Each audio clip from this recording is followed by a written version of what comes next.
Hello everyone, my name is Jason, he is Monty. And today we're doing Chronicles Truth about the death of John the Baptist. And the story comes from Matthew chapter 14, verse 1 through 12, and it's actually the New Living Translation. And it says, Herod Antipas was ruling in Galilee, and when he had heard about Jesus, he said to his advisors, "This has to be John the Baptist raised from the dead. That's why he can do such miracles." This was because Herod had previously arrested John the Baptist as a favor to his wife, Herodias, whom he had taken from his brother Philip. So that's always fun. John the Baptist would tell Herod, "It's against God's law for you to marry her." However, one fateful night at Herod's birthday party, Herodias got her daughter to perform a dance for her stepfather. You can tell the rest of that. Alright, so Herodias' daughter, or Herod's niece, and Such a messed up stepdaughter. story, it really is. He was pretty twisted dude. So he's at this party, he is drunk, and she dances for him and pleases him, and he says, "Tell you what, I will give you anything you ask for from me." And she, as instructed from her mother, said, "I want the head of John the Baptist delivered to me on a platter." So, Pretty dark. correct me if I'm wrong, but I'm pretty sure that's very sobering for him. Yes, most definitely. And Especially asking for somebody's head on the platter, not exactly not exactly a birthday favor, you know. Well, that's what it was. It was a birthday Yes. favor. So, but if you have any takeouts, I think the moral of this story, if you have any takeouts, go ahead and put John the Baptist's head or any other prophet or preacher's head that you want on a platter. Use that. Really? Okay.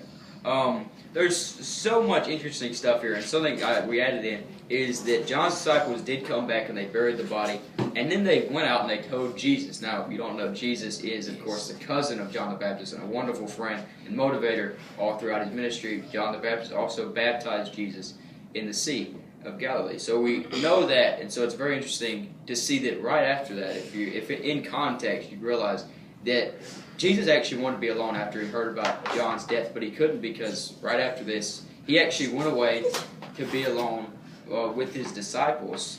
But while he was there, a bunch of people just came up, and that's where the miracle of the 5,000 came.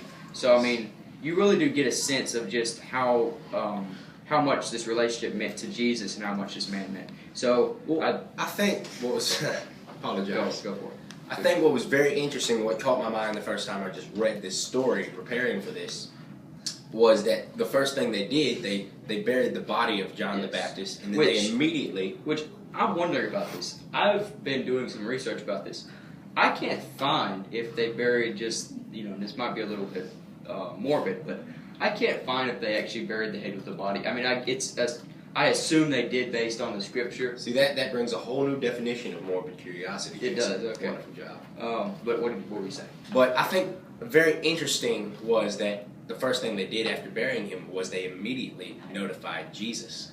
I think that could bring a possible message to us that whatever the problem is, whatever it is, that the first thing we need to do is notify our Savior. Nice metaphor. So in announcements today, we have a very important one. Today, a year ago today, on May the 4th, 2014, we preached sermon number 50, which was a big event for our channel. As you know, if you've been with us that long, it's a big event for us personally, and so today we're celebrating that. And it doesn't feel like it's been a year since we preached it, but I mean, I guess it has. Also, Janet Talk, happy to hear, says we'll be getting controversial again. We're going to go on another one of those controversial rants that we love to do every once in a while, so we're having fun, and I think you'll enjoy it. So with all that said and done, you have anything else to add? No, I don't. So with all that said and done, my name is Jason, he is Monty, signing off.